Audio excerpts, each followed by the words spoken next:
Sutro Library's mission is to acquire, preserve, and make accessible rare and unique resources for scholarship and the education of students, faculty, and independent researchers. Hi, everyone. Welcome back. Now we're going to go into our vault and look at some of our other spooky works. Oh, you scared me.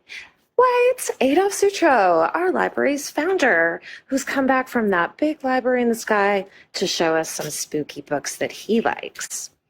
And of course, who wouldn't choose this book, De Dissectione, printed in 1545, one of the first books on anatomy ever printed in France.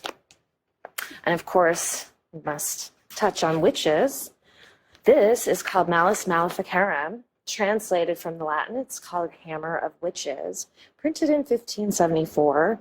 This is a treatise on witchcraft and demonology. And then there's our skull again.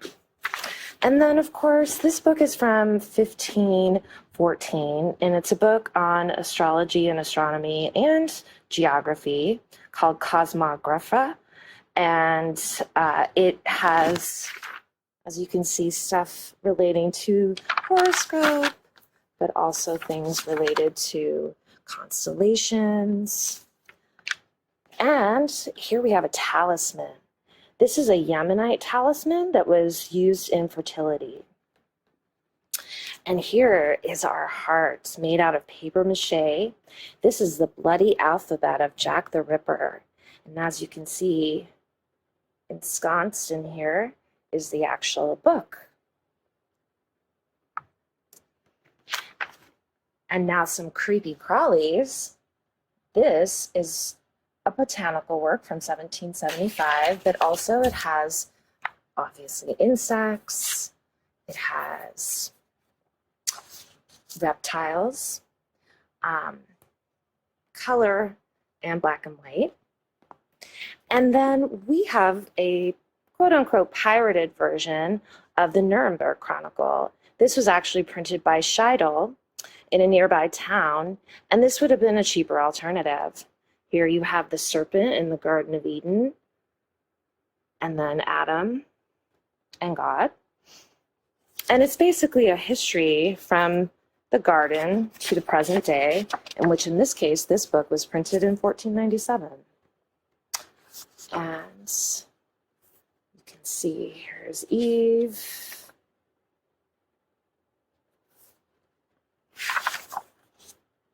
And there's hundreds of illustrations all throughout. This is a 17th century book on insects. And here we have a locust, but it has so many amazing illustrations. Lots of creepy crawlies in here, but also some butterflies. And this work is based on Albert Seba's very own cabinet of curiosities. This is obviously not a real animal. It's a seven-headed hydra, but the collection had all kinds of curiosities, quote unquote curiosities, but also some legitimate specimens. And actually, if you look at some of the other items, you can see that some of these are actually real specimens, and this book is based on the specimens that were in his collection. And what would any Halloween creepy collection be without a really spooky doll? Somehow this doll survived a fire on a boat in the Sacramento Delta sometime in the 19th century and ended up at the Sutro. So thank you so much for joining us, and we hope you loved our spooky collection. Bye.